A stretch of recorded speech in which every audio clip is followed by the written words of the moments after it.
Hey guys, இன்னைக்கு நம்ம பார்க்க போற topic benefits of deep breathing. நம்ம பிறந்ததுல இருந்து ஒரு நிமிஷம் கூட நிறுத்தாம தொடர்ந்து மூச்சு விட்டுக்கிட்டே தான் இருக்கும். இந்த மூச்சை வச்சே நம்மளால நீண்ட காலங்கள் உயிரோட இருக்க முடியும்னு சொன்னா உங்களால நம்ப முடியுமா?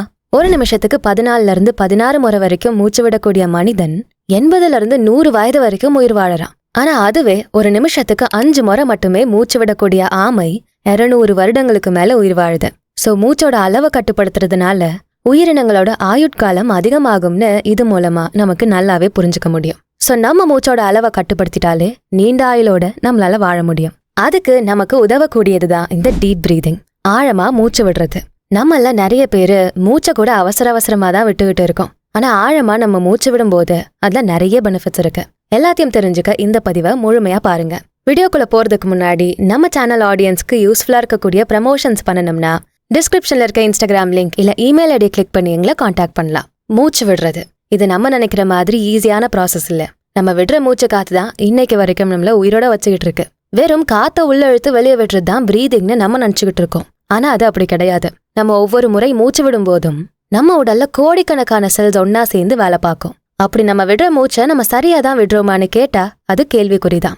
மூச்சு விடும்போது பொறுமையா ஆழமா நிதானமா விடணும். ஏதோ ஃபிளைட்டை பிடிக்க போற மாதிரி அவசரமா விடக்கூடாது. நம்ம மூச்சை மூக்கு வழியா உள்ள இழுக்கும் போது ஆக்சிஜன் உடல் முழுக்க டிராவல் பண்ணும். அது நீங்க பொறுமையா மூச்சு விட்டா மட்டும்தான் நடக்கும். காத்து நம்ம சுவாசிக்கும் போது அந்த காத்து மூக்கு வழியா நம்ம உடல்ல இருக்க லங்ஸுக்கு போகும். அங்கதான் நம்ம சுவாசிச்ச காத்துல இருந்து ஆக்சிஜன் தனியா பிரிஞ்சு கார்பன் டை ஆக்சைடுன்னு சொல்லப்படுற கெட்ட காற்று வெளியேறும். நம்ம ஆழமா மூச்சு விடும்போதுதான் இந்த 2 ப்ராசஸும் சரியா நடக்கும். வேகமா மூச்சு விட்டா சரியான ஆக்சிஜனும் கிடைக்காது, கார்பன் டை ஆக்சைடும் சரியா வெளியேறாது. நம்ம விடக்கூடிய மூச்சு லங்ஸ், டயஃப்ராம் இது எல்லாத்தையும் தாண்டி அடிவயிறு வரைக்கும் டிராவல் ஆகணும். அதுதான் ஆழ்ந்த மூச்சு. இப்படி நம்ம மூச்சு விடும்போது ரொம்ப ரிலாக்ஸ்டா ஃபீல் பண்ண ஸ்டார்ட் பண்ணுவோம். உடல்ல இருக்க எல்லா செல்ஸுமே புத்துணர்ச்சி அடையும். இததான் மெடிடேஷன் முறைகள்ல பயன்படுத்துவாங்க.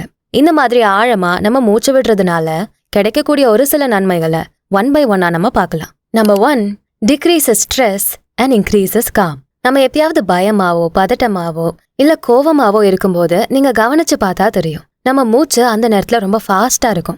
அப்படி இருக்க மூச்சு காத்துனால உங்களுக்கு பதட்டம் இன்னுமே அதிகமா தான் ஆகும். இப்படி நம்ம பயமா பதட்டமா இருக்கும்போது நம்ம உடல்ல இருந்து கார்டிசால் அப்படிங்கிற ஹார்மோன் ரிலீஸ் ஆகும். இத ஸ்ட்ரெஸ் ஹார்மோன்னு சொல்லுவாங்க. இந்த ஹார்மோன் நம்ம உடல்ல ரிலீஸ் ஆகும்போதுதான் நம்ம ஸ்ட்ரெஸ்டா டிப்ரெஸ்டா ஃபீல் பண்ணுவோம். இதை நம்ம கண்ட்ரோல் பண்ணணும்னா அதுக்கு மூச்சு காத்த ஆழமா விட்டா போதும். நம்ம உடல் முழுக்க ஆக்சிஜன் ஸ்ப்ரெட் ஆகி பிரெயின்ல என்டார்பின்ஸ்னு சொல்லப்படுற ஃபீல் குட் ஹார்மோன்ஸ் ரிலீஸ் ஆகும். அதனாலதான் நீங்க கோவமாவோ பதட்டமாவோ இருக்கும்போது ஜஸ்ட் ஒரு 2 நிமிஷம் ஒதுக்கி ஆழமா மூச்சு விடுங்க. இப்படி நீங்க பண்ணும்போது உங்க மைண்ட் அமைதியாகிறத நீங்க ஃபீல் பண்ண முடியும். அடுத்து நம்பர் 2, ரிலீவ்ஸ் பெயின். நான் முன்னாடியே சொன்ன மாதிரி தான் ஆழமா நம்ம மூச்சு விடும்போது நம்ம உடல்ல என்டார்பின்ஸ்னு சொல்லப்படுற ஃபீல் குட் ஹார்மோன் செக்ரீட் ஆகும். அதனால நீங்க ஏதாவது ஒரு வலியால ஃபீல் பண்ணிக்கிட்டு இருக்கீங்கன்னா கூட அந்த பெயின் குறையறத ஃபீல் பண்ண முடியும். உங்க உடல்ல எங்க பெயின் இருந்தாலும் ஜஸ்ட் பயப்பட்டு பதட்டப்படாம மூச்சை நல்லா இழுத்து ஆழமா விடுங்க. அந்த பெயினை ரிடியூஸ் பண்ண உதவியா இருக்கும். அடுத்து நம்பர் 3, டீடாக்சிஃபைஸ் த பாடி. நம்ம மூச்சு விடும்போது 2 ப்ராசஸ் நடக்கும், இன்ஹலேஷன் அண்ட் எக்ஸ்ஹலேஷன். இன்ஹேல் பண்ணும்போது மூச்சு காத்து நம்ம லங்ஸ்குள்ள போய் லங்ஸ்ல இருக்க ஆல்வியோலை அப்படிங்கிற டிஷ்யூஸ் மூலமா ஆக்சிஜனை ஃபில்டர் பண்ணி எடுக்கும். அதுல இருந்து தான் உடல் முழுக்க ஹார்ட் மூலமா நம்ம பிளட் வழியா ஆக்சிஜன் சப்ளை நடக்கும். அண்ட் அதே மாதிரி இன்னொரு ப்ராசஸ் எக்ஸலேஷன் நடக்கும்போது நம்ம உடல்ல இருக்கக்கூடிய கார்பன் டை ஆக்சைடு வெளியாகும். நம்ம உடல்ல இருக்கக்கூடிய ஒட்டுமொத்த டாக்ஸின்ஸ்ல 70% நம்ம பிரீதிங் மூலியமா தான் வெளியேற்றுறோம். மீதி இருக்கக்கூடிய 30% வேஸ்டஸ் தான் நமக்கு டைஜஷன் மூலமா ரிலீஸ் ஆகுது. நம்ம ஒரு வேளை சரியா மூச்சு விடாம இருந்தா நம்ம உடல்ல இருக்க ஆர்கன்ஸ் இன்னுமே அதிகமா ஒர்க் பண்ற மாதிரி இருக்கும். சோ நீங்க ஆழமா மூச்சு விட்டா மட்டும்தான் உங்க உடல்ல இருக்க டாக்ஸின்ஸ் வெளியாகும். அடுத்து நம்பர் 4, இம்ப்ரூவ்ஸ் இம்யூனிட்டி.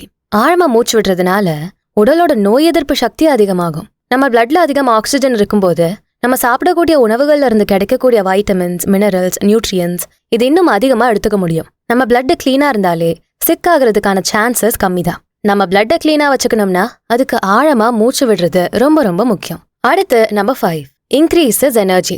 பிளட்ல ஆக்சிஜன் அதிகமா இருக்கும்போது நம்ம எனர்ஜெட்டிக்கா ஃபீல் பண்ணுவோம். நம்ம ப்ரொடக்டிவிட்டியுமே அதனால அதிகமாகும். அதுவே நம்ம பிளட்ல ஆக்சிஜன் லெவல் குறையும் போது கூட நம்ம லேசியா இருக்கிறது, டயர்டா ஃபீல் பண்றது இந்த மாதிரி சிச்சுவேஷன்ஸ் வரலாம். இன்னும் சில நேரங்கள்ல வேலை பார்க்கும்போது கொட்டாவியா வருமே, அது கூட ஆக்சிஜன் நம்ம உடலுக்கு பத்தல அப்படின்னு உணர்த்தக்கூடிய இன்னொரு சிம்டம் தான். அந்த மாதிரி நேரத்துல நீங்க ஜஸ்ட் ஒரு மூச்சை நல்லா இழுத்து விட்டீங்கனாலே இன்ஸ்டன்டா எனர்ஜி கிடைக்கிறத உங்களாலேயே ஃபீல் பண்ண முடியும். அடுத்து நம்பர் 6, லோவர்ஸ் பிளட் ப்ரெஷர். நம்ம மசில்ஸ் ரிலாக்ஸ் ஆகும்போது பாடியில பிளட் சர்க்குலேஷன் ஈஸியா நடக்கும். ஆழமா மூச்சு விடும்போது நம்ம உடல்ல இருக்க தசைகள் ரிலாக்ஸ் ஆகும். அதனால பிளட் சப்ளை எல்லா ஆர்கன்ஸுக்குமே ஈஸியா கிடைக்கும். இப்படிதான் நம்ம டீப் பிரீதிங் பண்றதுனால நம்ம ஹார்ட்டோட பம்பிங் ரெகுலேட் ஆகி பிளட் ப்ரெஷர் கம்மியாகும். அது மட்டும் இல்லாம ஸ்ட்ரெஸ்னால வரக்கூடிய பிளட் ப்ரெஷரை கூட டீப்பா மூச்சு விடுறது மூலமாவே நம்மளால கண்ட்ரோல் பண்ணிக்க முடியும். அடுத்து நம்பர் 7, இம்ப்ரூவ்ஸ் டைஜஷன். எவ்வளோ ஆழமா நம்ம மூச்சு விடுறோமோ அதே அளவுக்கு நம்ம உடல்ல ஹெல்தியான பிளட் சர்க்குலேட் ஆகும். ஹெல்தியான பிளட் எல்லா ஆர்கன்ஸுக்கும் டிராவல் ஆகுறதுனால நம்ம உடல் முழுக்க எல்லா ப்ராசஸுமே ஸ்மூதா நடக்கும். நம்ம இன்டெஸ்டைன்ஸ் கூட ஆழமா மூச்சு விடுறதுனால எளிமையா வேலை செய்யும். அடுத்து நம்பர் 8, ஹெல்ப்ஸ் கரெக்ட் போஸ்டர். அடுத்த வாட்டி நீங்க மூச்சு விடும்போது கவனிச்சு பாருங்க. மூச்சை உள்ள இழுத்து வெளியே விடும்போது உங்க ஸ்பைனல் கார்ட் ஸ்ட்ரெயிட்டாவும் லென்த்தாவும் ஆகிறத பார்க்க முடியும். டீப் பிரீதிங் பண்ணும்போது நம்ம லங்ஸ்ல அதிகமான ஸ்பேஸ் உருவாகும். காரணம் டயஃப்ராம் லங்ஸ்ல இருந்து கீழே இருக்கும். அதனால நம்ம நிக்கக்கூடிய உட்காரக்கூடிய போஸ்டர்ஸ் சரியா இருக்கும். சரி, டீப்பா மூச்சு விடுறதுனால எவ்வளோ நன்மைகள் கிடைக்குதுன்னு நம்ம பார்த்தோம். ஆனா ஆழமா மூச்சு விடுறது ஈஸி தானா? அதை எப்படி பண்றது அப்படின்னு நீங்க யோசிக்கலாம். எல்லா ஸ்கில்ஸ் மாதிரி தான் இந்த டீப் பிரீதிங்கும். பிராக்டிஸ் ரொம்ப ரொம்ப முக்கியம். நிறைய பிரீதிங் டெக்னிக்ஸ் இருக்கு. அதுல உங்களுக்கு என்ன மூச்சு பயிற்சி சரியா இருக்குமோ அதை நீங்க சூஸ் பண்ணி பண்ணலாம். பட் நான் இந்த பதிவுல ஒரு சின்ன மூச்சு பயிற்சியை உங்களுக்கு சொல்றேன். நீங்க இருக்கக்கூடிய இடத்துலயே நல்லா நிமிர்ந்து உட்காருங்க. கண்ணை க்ளோஸ் பண்றதுனா பண்ணிக்கோங்க, இல்ல ஓப்பன்ல இருந்தாலும் கூட இருக்கலாம். மெதுவா மூச்சு காத்த உள்ள இன்ஹேல் பண்ணுங்க. அந்த மூச்சு லங்ஸ் முழுக்க ஃபில் பண்ணி உங்க உடல் முழுக்க ஃபில் ஆகுற அளவுக்கு ஆழமான மூச்சை உள்ள எடுங்க. அப்படியே 5 செகண்டுக்கு மூச்சு காத்த நல்லா உள்ள இழுங்க. ஆனா அதை விட அதிகமா போக வேண்டாம். 7 செகண்ட்ஸுக்கு மேல போகாம பாத்துக்கோங்க. நெக்ஸ்ட் 3 செகண்ட்ஸுக்கு அப்படியே அந்த மூச்சை உள்ளேயே ஹோல்டு பண்ணி வைங்க. அடுத்த 5 செகண்டுக்கு மெதுவா உங்க மூச்சை வெளியேத்துங்க. இந்த மாதிரி நீங்க தினமும் 2ல இருந்து 5 நிமிஷம் வரைக்கும் பண்ணலாம். ஸ்டார்டிங்ல 1 or 2 மினிட்ஸ்க்கு இந்த மாதிரி மூச்சு பயிற்சியை ட்ரை பண்ணுங்க. படிப்படியா அதை அதிகப்படுத்திக்கலாம். நீங்க டீப் பிரீதிங் பண்ணும்போது முக்கியமா ஒரு விஷயத்த நல்லா கவனிங்க. ஆழமா மூச்சு விடுறதுனா சும்மா டக்கு டக்குன்னு இழுத்து வேகமா பிரீத் பண்ணக்கூடாது. நிதானமா பொறுமையா ஒவ்வொரு மூச்சையும் ஆழமா விடணும். உங்க நெஞ்சு வரைக்கும் மட்டுமல்ல, உங்க அடிவயிறு வரைக்கும் நீங்க விடக்கூடிய மூச்சு காத்து பாஸ் ஆகணும். இதுக்கு சிம்பிளா நீங்க மூச்சு பயிற்சிகளை பண்ணும்போது உங்க வயத்துல கை வச்சுக்கிட்டே பண்ணலாம்.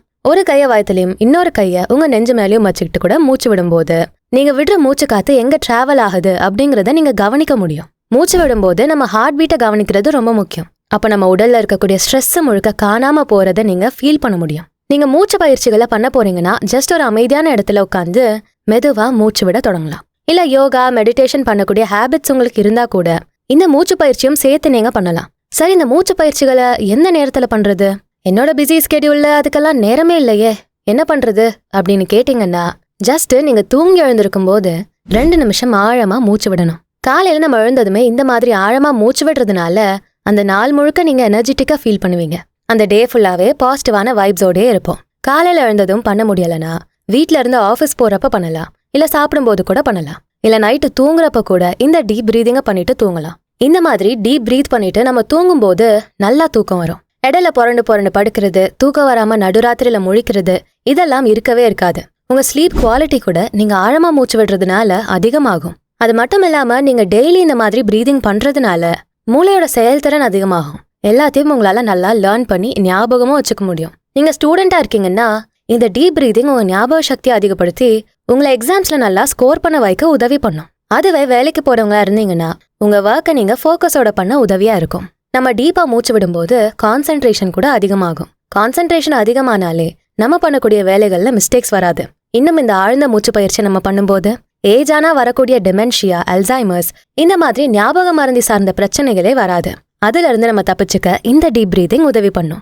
ஆழமா மூச்சு விடுறப்போ மூளைக்கும் பிளட் மூலமா நிறைய ஆக்சிஜன் போகும். அது உங்க மூளையை ரொம்ப நேரம் டயர்ட் ஆக்காம வேலை பார்க்க உதவியா இருக்கும். அந்த காலத்துல வாழ்ந்த சித்தர்கள், முனிவர்கள் எல்லாம் நீண்ட நாட்களுக்கு ஆரோக்கியமா வாழ்ந்தாங்கன்னா அதுக்கு காரணம் அவங்க மூச்சை நல்லா தெரிஞ்சு அது தன்னோட கட்டுப்பாட்டுக்குள்ள வச்சிருந்ததுனாலதான். தியானத்துலதான் அவங்க எல்லாமே பெரும்பாலும் இருப்பாங்க. அப்ப மூச்சு பயிற்சி அவங்க அதிகம் பண்ணிட்டே இருப்பாங்க. நாமளும் அதே மாதிரி தியானத்துல உட்காந்துதான் டீப் பிரீதிங் பண்ணணும்லாம் இல்ல. ஜஸ்ட் நீங்க இருக்கிற இடத்துலயே ஒரு 2 நிமிஷம் டைம் ஸ்பெண்ட் பண்ணி ஆழமா மூச்சு விடலாம். சோ ஆழமா மூச்சு விடுறதுனால நமக்கு கிடைக்கக்கூடிய நன்மைகளை இந்த பதிவுல பார்த்தோம். சிம்பிளா சொல்ல போனா உங்க மூச்சை கட்டுப்படுத்துறது மூலமா உடலை மொத்தமாவே நீங்க கண்ட்ரோல் பண்ணிக்க முடியும். மூச்சை கட்டுப்படுத்துறதுன்னு மூச்சை விடாம இருந்துடாதீங்க, அது பெரிய ப்ராப்ளம் ஆகும். நீங்க நார்மலாவே விடக்கூடிய மூச்சை தான் நிதானமா பொறுமையா விடணும்னு டீப் பிரீதிங்கா மாத்த சொல்றாங்க. சோ அவ்வளவுதான், இந்த பதிவோட நிறைவுக்கு நம்ம வந்துட்டோம். இந்த வீடியோல நான் சொன்ன விஷயங்களை பத்தி நீங்க என்ன நினைக்கிறீங்க? நீங்க டீப் பிரீதிங்க பிராக்டிஸ் பண்ணுவீங்களா, இல்ல ஆல்ரெடி பண்ணிக்கிட்டு இருக்கீங்களா? அதால உங்களுக்கு கிடைச்ச பெனிஃபிட்ஸ் என்ன? எல்லாத்தையுமே எங்க கூட ஷேர் பண்ணிக்க கமெண்ட் செக்ஷனை யூஸ் பண்ணுங்க. அப்படியே இந்த வீடியோக்கு ஒரு லைக்கை போட்டுட்டு உங்க ஃப்ரெண்ட்ஸ் அண்ட் ஃபேமிலிக்கு ஷேர் பண்ணுங்க. நம்ம சேனல்ஸ் பியாண்ட் ஆர்டினரி அப்புறம் பாடி அண்ட் சோல் தமிழ் ரெண்டுத்துக்கும் சப்ஸ்கிரைப் பண்ணிட்டு பெல் ஐக்கானை அழுத்துருங்க. நான் உங்களை அடுத்த வீடியோல பார்க்குறேன். நன்றி.